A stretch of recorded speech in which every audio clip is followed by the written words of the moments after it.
2024 F1 오스트레일리아 그랑프리가 3월 24일 일요일 1시에 열렸습니다. 먼저 최종 순위입니다.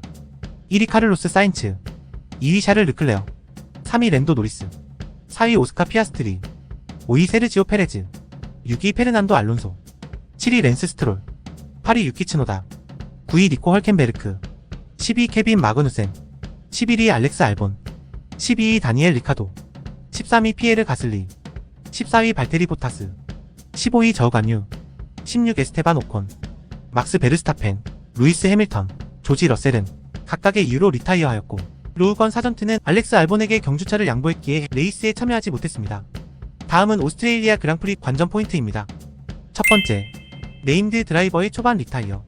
퀄리파잉에서 1위를 기록해 폴 포지션에서 출발한 막스 베르스타펜은 초반부터 불안한 주행을 보이면서 두 번째 랩 만에 2위 카를로스 사인츠에게 추월당하더니 네 번째 랩을 도는 도중 오른쪽 리어 바퀴 쪽에서 연기가 치솟았습니다.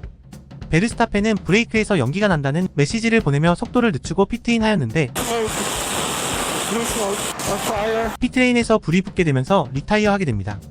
한편 11번 그리드에서 출발한 루이스 해밀턴은 17번째 랩을 돌던 중 거짓말처럼 갑작스레 파워 유닛이 나가면서 결국 트랙에 차를 세우고 맙니다.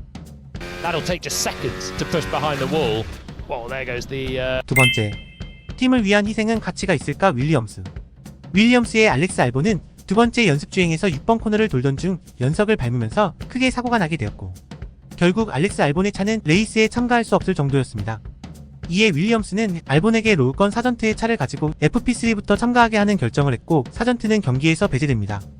팀의 모든 염원을 받은 알본은 최종 순위 11위로 마감하면서 사전트의 희생을 무색하게 했습니다. 사전트보다 알본의 폼이 좋았기에 이해되는 측면도 있지만 상당히 이례적인 결정임에 틀림없습니다. 세 번째, 팀을 위한 희생정신에 하늘이 감동하셨나? 하스. 팀원을 희생해서라도 포인트를 얻고자 했던 윌리엄스의 계획은 지난 사우디 그랑프리부터 빛나는 팀워크를 보여준 하스에 의해 실패하게 됩니다. 10위 알렉스 알본의 뒤를 쫓고 있던 11위 케빈 마그누센과 12위 헐켄베르크에게 하스는 스왑을 지시합니다. 헐켄베르크가 미디엄 타이어를 끼고 있었기 때문인데 이때 마그누센이 그야말로 쿨하게 바로 자리를 바꿉니다. 결국 헐켄베르크는 28번째 랩에서 알본을 따라잡고 10위로 올라섰고, 마그누센마저 45번째 랩에서 알본을 제치면서 헐켄베르크는 12위, 마그누센은 11위가 됩니다.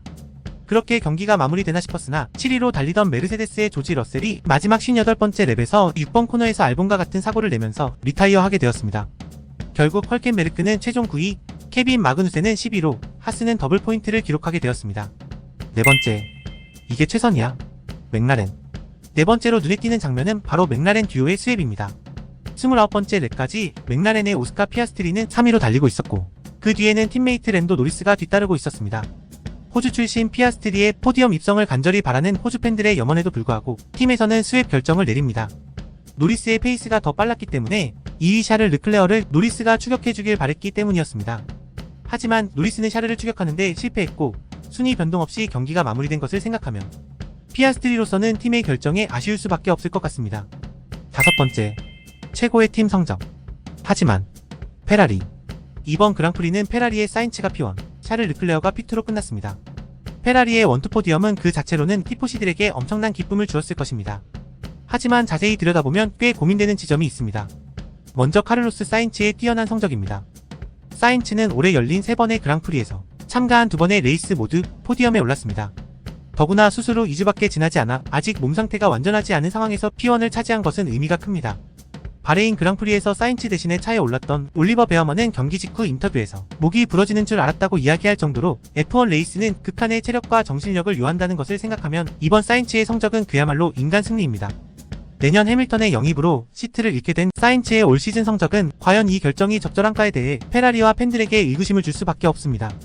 또 하나는 샤를과 사인츠의 경쟁입니다. 이전에도 그런 장면이 있었지만 이번에도 1위로 달리는 사인츠를 샤를은 무섭게 추격하였고 배틀을 걸었습니다. 이후 사인츠의 압도적인 주행으로 팀이 곤란한 장면은 나오지 않았지만 둘 사이에 향후 자칫 불필요한 도발이 일어날 가능성도 없지 않습니다.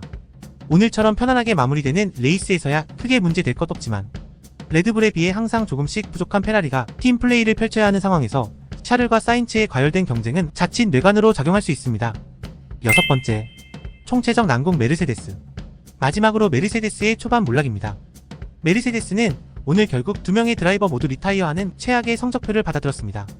머신도 큰 문제이지만 떠나는 해밀턴을 대신해 팀을 지탱해줘야 할 조지 러셀의 성적도 메르세데스의 기대에 늘 조금씩 못 미칩니다. 레드불, 페라리와 더불어 3강 구도를 펼쳐야 할 메르세데스가 이번 시즌 초반에 맥라렌에게는 아예 밀리고 에스턴 마틴과 4위 경쟁을 벌여야 한다는 현실을 메르세데스 팬들은 받아들이기 쉽지 않습니다. 그 중심에는 당연히 해밀턴의 이적이 있겠지만 조지 러셀의 스타성과 무게감이 다른 경쟁팀에 비해 떨어지는 것도 사실입니다. 거기에 성적도 지지부진하니 메르세데스는 팀 안팎으로 총체적인 어려움에 빠져들고 있는 듯 보입니다. 이상으로 3월 24일 호주 멜버른 엘버트 파크 서킷에서 열린 오스트레일리아 그랑프리의 관전 포인트를 짚어봤습니다. 다음 경기는 2주 뒤 일본 스즈카 서킷에서 열립니다.